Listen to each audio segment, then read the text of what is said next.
Hello, and a very warm welcome. I'm so glad you could join me today. Let's get comfortable and dive into an idea that is, I think, truly life-changing. Welcome to Empower Fantastic Life. Find your power, live without limits. You know the feeling, right? You make a perfectly sensible plan. You're going to wake up early, you're going to eat healthy, you're going to finish that big project. But then, when the time actually comes, something else entirely happens. It's almost like there are two different people inside your head, one making the plans and another one living the life. Well, as it turns out, that's not too far from the truth. To really get a handle on this inner tug-of-war, we're going to borrow a fantastic metaphor from the psychologist Jonathan Haidt. He suggests we picture our mind as two distinct parts. There's a rider, and then there's a giant elephant. And honestly, just understanding this one image can change how you see yourself forever. Okay, so let's break this down. The rider, that's your rational mind. It's the part of you that makes plans, sets goals, and thinks about the future. But the elephant? The elephant is your emotional side. It's all about gut feelings, instincts, and what feels good right now. Now, the rider might be holding the reins, but let's be real. The 6-ton elephant has all the power. And this is where we see the conflict play out in our everyday lives. So, picture this. Your rider sets the alarm for 6 a.m., full of great intentions for a morning workout. But when that alarm goes off, the elephant only cares about two things: how warm and comfortable the bed is, and how cold the air is outside of it. The rider can try to reason all at once, but that massive elephant just reaches over and hits snooze. In a head-to-head battle, the elephant wins nearly every time. And this dynamic, right here, is the key to understanding that very common frustration. Why just trying to use willpower feels like such an impossible, exhausting struggle. When we try to force ourselves to do something through sheer willpower, that's basically the rider trying to physically drag the elephant in a direction it doesn't want to go. Sure, you might succeed for a little while, but it takes an incredible amount of energy.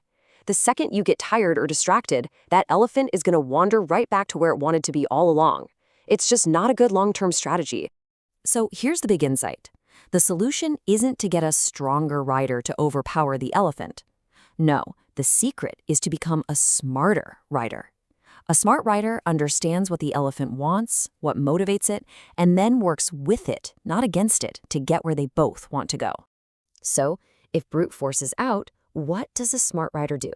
Well, a smart rider uses a map. And lucky for us, that map exists, and it comes in the form of a simple but incredibly powerful formula for happiness. The formula looks like this: H equals S plus C plus V. Now, H here doesn't mean that short-lived buzz you get from a piece of cake. We're talking about your enduring, long-term happiness, your general setting from day to day. So let's take a look at what each of those letters means. All right, first up is S, which is our genetic set point. It's just a fact that some of us are born with a sunnier disposition than others. That part's pretty hard to change. Then you have C, for your life conditions. Think of things like your job, your health, where you live. We can change these, but it usually takes a lot of time and effort. But that last letter, V, well, that's where the magic is. V stands for your voluntary activities. These are the things you choose to do, day in and day out. So often we think that if we just change our conditions, if I just get that promotion or move to that new city, then I'll be happy. But what the science shows us is that our real power lies in the small, intentional choices we make every single day. So if our voluntary activities, our V, is where our power is, how do we use it? How do we pick activities that actually help the rider guide the elephant instead of fighting it? Well, there are 3 main strategies that work wonders. We can learn to train the elephant instead of battling it.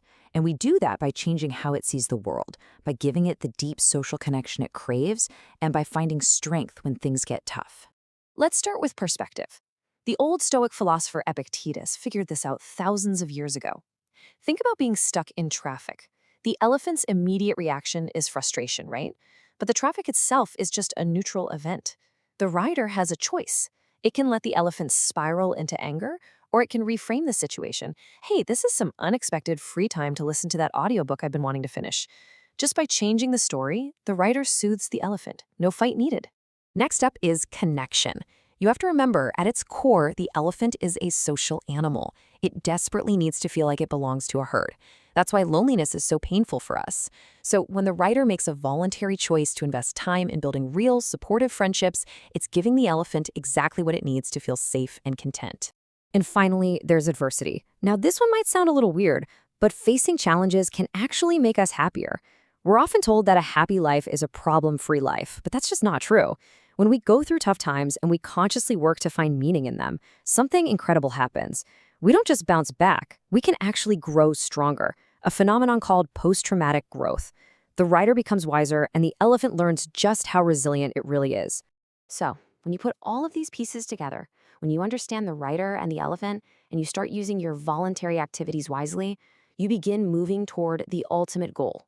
You start building a life that doesn't just feel good in the moment, but a life that truly makes sense. And that state is called coherence. It's that deep feeling of rightness when who you are, what you believe, and what you do are all pointing in the same direction. This is when the writer and the elephant finally stop their tug of war.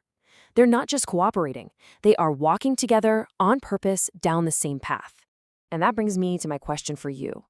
Think about your own life this week. What is one small, voluntary activity, 1V, that you could choose to start doing? Something that could make the journey just a little bit smoother and more enjoyable for your elephant. It doesn't have to be anything huge, just one simple step to get your rider and your elephant moving together.